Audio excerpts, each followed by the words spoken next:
So, strong bases and weak bases. I have here a few examples of some strong bases. Sodium hydroxide, potassium hydroxide, calcium hydroxide, strontium hydroxide, barium hydroxide. Notice common polyatomic, right? Hydroxide.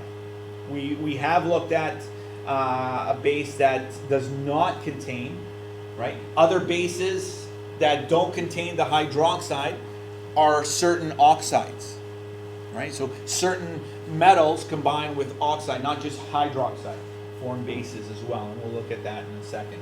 Recap that again. So a strong base dissociates completely into ions in water.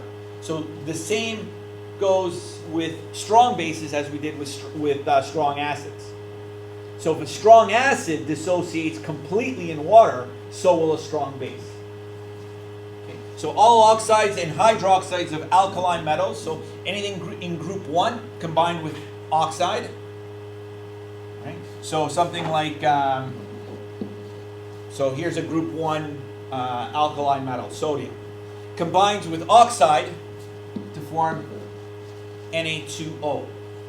These are what we call the oxides, right? Sodium oxide. These are also considered bases. Okay.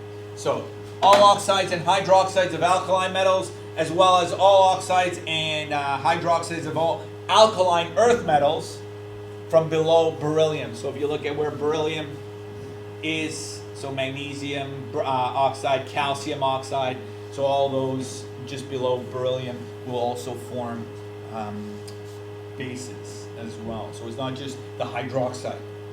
So even that's the hint that we know we've got a base, right? But also be careful that you may have oxygen, like an oxide as such in your examples. Concentration of hydroxide ions in a dilute solution of a strong base is equal to the concentration of the base.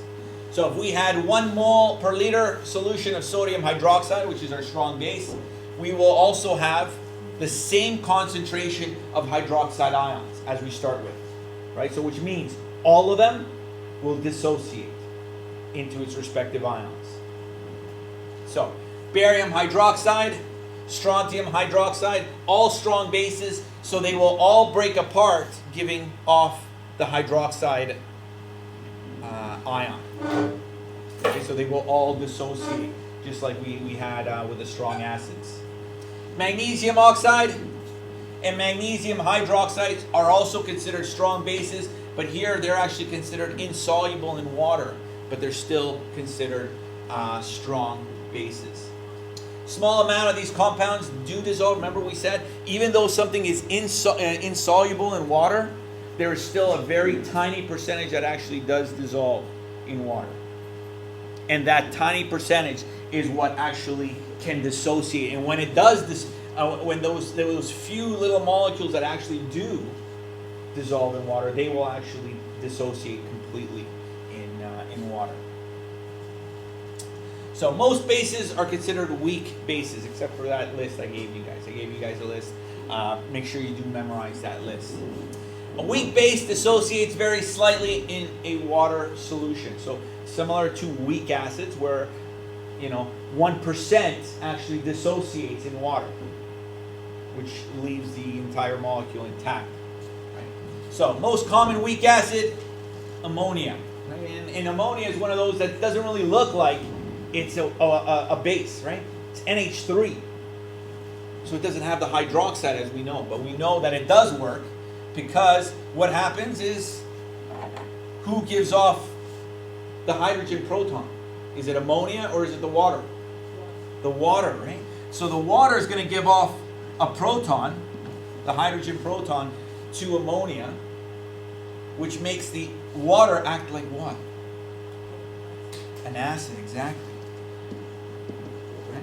So to kind of recap last class's lesson. So the water acts as the acid, the ammonia here acts as the base.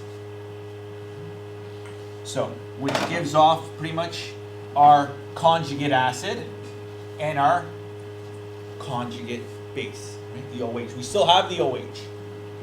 Right? So, as a weak acid, only 1% will actually dissociate like this.